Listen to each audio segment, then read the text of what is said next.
Assalamualaikum warahmatullahi wabarakatuh. Apa kabar pemirsa?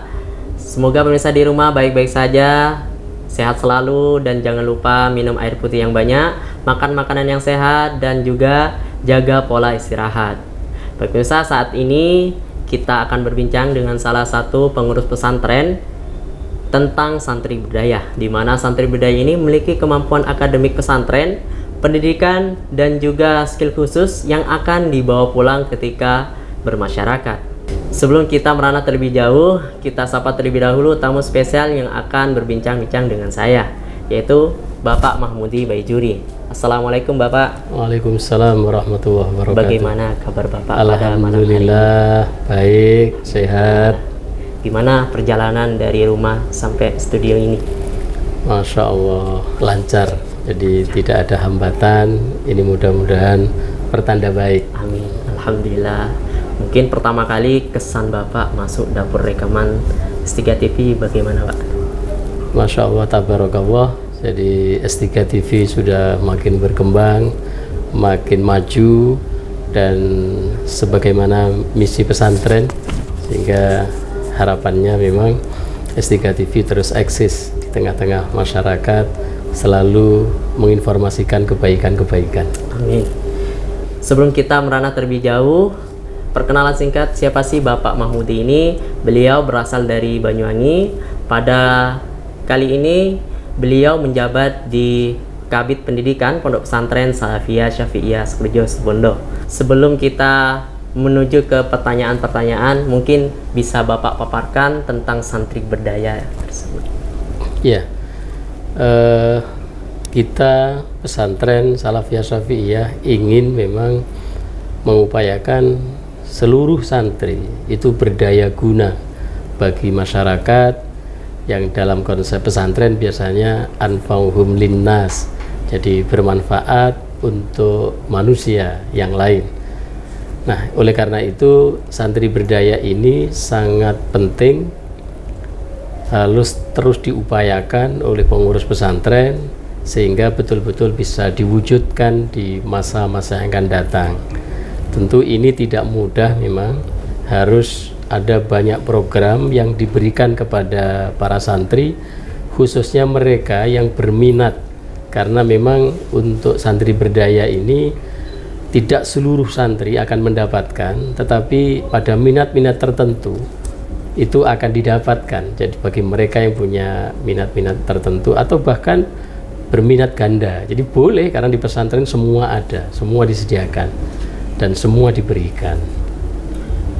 Sebagai Kepala Bidang Pendidikan di Pondok Pesantren Salafiyah Syafi'iyah Sekerjo, mungkin Bapak sudah mempunyai rencana terhadap santri berdaya ini? Ya, tentu amanah besar sebagai Kepala Bidang Pendidikan yang mengkoordinasi seluruh kegiatan pendidikan formal, non formal, baik yang formal itu madrasah dan sekolah, kemudian yang non formal itu dari berbagai keterampilan-keterampilan di pondok pesantren, mulai dari keterampilan membaca kitab, di situ ada pengajian dan basul masail, ada amsilati, kemudian ada qiraatuna, jikika, keterampilan Al-Quran, jadi ada qori, ada khototin, kemudian ada KLPBA, jadi keterampilan dan lembaga bahasa asing, Arab maupun Inggris. Ini seluruhnya menjadi koordinasi kami di bidang pendidikan di pondok pesantren ini.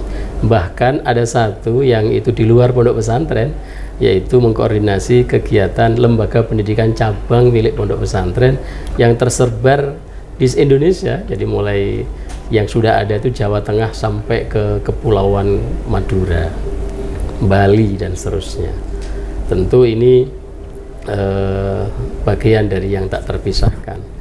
Tetapi khusus di dalam pondok pesantren yang di bawah naungan pendidikan non formal, ini yang masuk kategori bagaimana membentuk santri berdaya itu, sehingga tidak hanya mampu dalam intelektualitas keilmuan, baik keilmuan yang berbasis agama maupun keilmuan yang berbasis saintek dan teknologi, itu diberikan. Lalu ada keterampilan-keterampilan khusus yang ini yang bisa melengkapi daya saing santri tadi ketika ada di tengah-tengah masyarakat. Dari banyaknya keterampilan yang berada di pondok pesantren, apakah ini meranah kepada dawuh Kiai Haji Raden Asy'ad Syamsul Arifin tentang yang penguatan ekonomi bermasyarakat? Ya, karena dasar kita untuk pengembangan pondok pesantren ini kan salah satunya adalah wasiat-wasiat almarhum al-Mughfurlah Kiai Haji Raden Asy'ad Syamsul Arifin.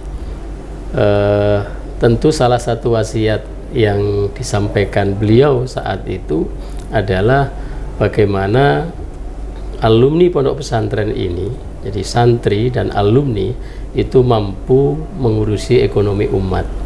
Nah, itu enggak sederhana. Jadi wasiat itu tidak sederhana dalam proses untuk mencapainya. Sehingga salah satu bentuk yang kita upayakan sebelum anak-anak santri menjadi alumni berkiprah di tengah masyarakat adalah memberikan bekal keterampilan-keterampilan yang itu nanti bisa menghasilkan ekonomi secara mandiri, sehingga nanti secara khusus yang bersangkutan atau santri itu secara ekonomi berdaya dan dia bisa memberdayakan masyarakat sekitar. Itu yang diharapkan. Untuk itu ada beberapa keterampilan yang di pesantren ini diberikan kepada santri. Kalau di Putri ada jahit menjahit. Jadi keterampilan jahit itu luar biasa prospeknya, karena untuk melayani santri di dalam saja dengan jumlah santri putri sekitar 7.500 sampai 8.000 itu tidak cukup. Keterampilan teman-teman nggak bisa mencukupi itu, artinya melebihi kapasitas. Jadi bukan bisa dilayani secara keseluruhan, tapi hanya sebagian kecil. Itu dari sisi jahit. Belum keterampilan tata boga untuk putri ya, karena memang putri ini identik dengan bisa masak dan seterusnya, karena memang tugas aslinya salah satunya adalah itu memasak dan menyajikan masakan yang lezat, yang enak. Nah, keterampilan tata boga ini ternyata menarik di putri, diikuti oleh banyak peserta dan sudah terbukti produk hasil dari keterampilan tata boga ini sudah bisa mengcover beberapa kegiatan, event-event kegiatan di pesantren. Jadi tidak pesan ke tempat lain, tapi justru ke hasil keterampilan anak-anak. Ini ada stadium general, ada berbagai kegiatan BEM universitas dan seterusnya. Itu sudah pesan jajan dan kuenya itu sudah di keterampilan tata boga ini. Tidak usah keluar kita beli ke Sebagos atau berarti sudah tersedia di pondok ya? Betul. Nah, ini salah satu manfaat langsung dan jelas hasilnya. Di situ namanya keterampilan yang dipesan, maka cuma harganya lebih harga kekeluargaan, kira-kira begitu, harga sahabat, harga santri. Akhirnya apa? Karena itu produk keterampilan santri lalu dijual untuk kepentingan kegiatan pesantren, maka tentu harganya di bawah standar dari harga umum. Tapi itu masih menghasilkan. Jadi satu event itu masih bisa menghasilkan secara ekonomi, itu bisa diputar kembali. Jadi tidak hanya kembali modal, tetapi masih ada hasil, keuntungan. Barusan tentang yang putri, terus yang di santri putra mungkin ada keterampilan yang sangat bisa membantu ketika pulang bermasyarakat. Iya, di putra karena putra tidak mungkin tata boga, makanya di putra ini lebih khusus seperti khot kaligrafi. Khot kaligrafi itu yang sudah berjalan, anak-anak karya anak-anak yang latihan keterampilan di khot kaligrafi itu yang paling sederhana, yang paling kecil itu harganya sudah 50.000 sampai harganya sampai 2,5 juta. Jadi itu belum pesanan khusus. Jadi kalau pesanan khusus bisa di atas itu sampai 5 juta. Bayangkan, padahal dia kerjakan kalau yang harga 2 jutaan itu, dia kerjakan hanya beberapa jam. Tapi karena memang keterampilan ini mahal, keterampilan ini bisa bernilai ekonomi yang cukup tinggi, maka satu kali kegiatan dia membuat karya itu bisa dihargai oleh orang, itu harganya sampai 2,5 juta sampai 5 juta. Nah, yang paling kecil 50.000. Jadi hot yang paling kecil yang sederhana, yang itu paling hanya setengah jam, tidak sampai itu sudah menghasilkan uang seperti itu. Maka kalau menurut saya itu bisa membawa kemandirian secara ekonomi. Bahkan kalau maju, kalau kegiatan ini banyak pesanan, tentu kan bisa merekrut ketenagaan orang. Jadi bisa punya pekerja, jadi punya pembantu dan seterusnya. Sehingga di sini manfaatnya cukup besar. Di samping itu, hot kaligrafi ini ada event-event yang bisa diikuti secara berjenjang. Berarti tidak hanya dijual tapi ada eventnya. Betul. Kalau buat hanya dijual barangkali ini nggak diakui oleh negara ya. Ini ada event yang itu berjenjang, mulai tingkat kabupaten, tingkat provinsi, tingkat nasional. Dan anak-anak kita itu sudah membuktikan. Jadi sudah ada yang juara di kabupaten sampai 6 kali, 5 kali berturut-turut. Di provinsinya bisa sampai 2, 3, 4 kali. Lalu di nasional dia sampai 1, 2, 3 kali. Itu dari sekian jumlah anak-anak yang berketerampilan di hot kaligrafi pesantren kita, itu sudah menelurkan beberapa juara mulai dari kabupaten, provinsi sampai juara nasional. Ini datanya ada. Jadi bukan hanya isapan jempol, bukan hanya ini, tapi ada datanya. Mereka pernah meraih juara sampai di tingkat nasional. Dan di samping itu ada event lain, yaitu event pameran. Jadi kita pernah ngikutkan pameran yang kaligrafi ini itu di Bali Beach. Itu pernah kita laksanakan di sana. Di samping pameran yang dilaksanakan di hari besar pondok pesantren, seperti pernah terjadi ketika ada pameran besar yang dilakukan kerjasama Eksas dan pesantren, itu di lapangan itu di parkiran religi. Nah, itu kita juga ngikutkan. Jadi dan habis, bahkan stok tidak ada, sampai pesan. Jadi ya karena karyanya menarik, kemudian modelnya terbaru. Jadi itu kan hot kaligrafi yang biasa dipajang oleh orang di rumah-rumah mungkin belum ada, sehingga kreativitas itulah yang lalu harganya menjadi mahal. Dari sisi ekonomi tentu ini menghasilkan. Nah, ini. Selain hot dan kaligrafi, mungkin ada keterampilan lain untuk santri ketika pulang ke masyarakat nanti, Pak? Iya, sesungguhnya ada beberapa keterampilan lain selain itu. Kalau di Putra ini sebenarnya dulu las itu juga salah satu keterampilan santri. Hanya di akhir-akhir ini tidak dibuka secara umum, kecuali mereka yang pengen menggeluti secara pribadi. Itu juga diberikan pelatihan, tapi tidak secara umum seperti keterampilan yang lain. Las ini ternyata juga keterampilan yang bisa menghasilkan uang gitu ya. Dan itu sudah dibuktikan oleh banyak orang gitu. Tetapi itu dalam proses penambahan keterampilan santri, karena di pesantren sungguhnya sangat dibutuhkan. Itu ada juga.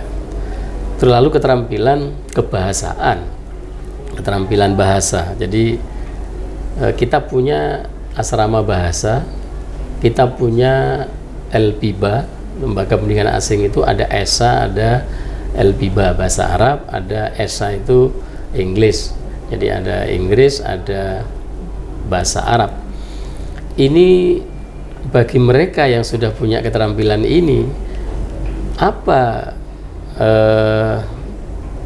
koneksinya dengan keuangan atau ekonomi, ketika mereka pulang di rumah, banyak mereka yang membuka kursus, baik kursus berjamaah maupun kursus individual. Jadi memberikan pembekalan kepada anak-anak usia SMP, usia SMA. Oh, itu ternyata secara ekonomi itu menghasilkan, bahkan sampai ada yang ya bulanan itu sudah cukup dari kegiatan itu gitu. Jadi ini salah satu keterampilan bahasa, walaupun di banyak tempat mungkin ada kursus bahasa, tapi jaringan pondok pesantren, jaringan alumni organisasi Eksas itu bisa menjadikan salah satu wasilah untuk anak-anak bisa lebih berkembang. Ada job, ada permintaan dan seterusnya melalui jaringan organisasi kealumnian, yaitu Eksas itu sendiri. Jadi ini menjadi sangat memudahkan teman-teman asal mereka punya keterampilan. Nah, keterampilan lain ya tarik suara, yaitu qori. Jadi yang biasa kita sebut qori. Nah, kita punya salah satu keterampilan yaitu olah suara, olah vokal. Tapi dalam hal ini adalah bacaan Al-Quran. Qori kita itu juga menjuarai mulai dari tingkat kabupaten sampai tingkat nasional. Beberapa kali kita menjuarai. Ini bahkan dalam bulan ini bulan depan ini itu sudah ada event di Jawa Timur, yaitu Qiraatul Quran. Jadi itu sudah kita akan kirim beberapa nama untuk mengikuti event itu juga. Dan ini kalau secara ekonomi ketika dia juara, bayangkan hadiahnya ada yang haji, ada yang umroh. Itu kalau diuangkan kan besar banyak juga itu.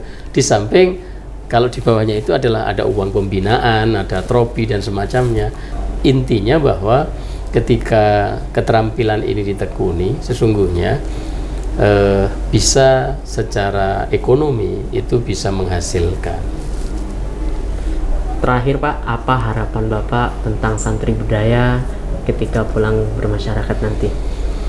Ya, tentu sebagai pengurus pesantren yang diamanai di bidang pendidikan, yang memang fokus pada menjadi ruhnya pesantren, pendidikan itu menjadi ruhnya pesantren, maka kami terus berinovasi dalam mengembangkan keterampilan-keterampilan di pesantren ini.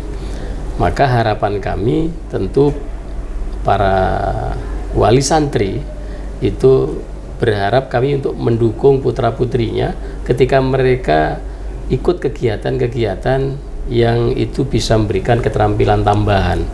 Karena yang pokok memang pendidikan. Jadi mereka masuk madrasah, masuk sekolah atau perguruan tinggi, tetapi di waktu-waktu luang itu pesantren memberikan berbagai keterampilan yang ada di pondok pesantren yang bisa diikuti sebagai bekal untuk mereka terjun di tengah masyarakat. Makanya kami berharap dukungan, support, baik itu wali santri, para alumni kepada santri yang aktif untuk bisa menambah pengetahuan, pengalaman, keterampilan di pondok pesantren yang sudah disiapkan, semuanya ada. Tinggal mereka menekuni saja. Insya Allah kalau itu didukung, disupport oleh pihak-pihak, terutama para orang tua wali santri, maka santri berdaya itu bisa bukan hanya terwujud tetapi akan sangat banyak. Jadi kami bisa dievaluasi, kami bisa diberikan kritik dari berbagai kegiatan yang kita rencanakan, yang kita programkan demi santri berdaya itu sendiri. Nah, harapan terakhir barangkali apa yang sudah kita lakukan itu bisa dikembangkan nanti oleh teman-teman santri yang sudah mengikuti di tengah-tengah masyarakat. Karena itu bagian dari pengamalan ilmu pengetahuan.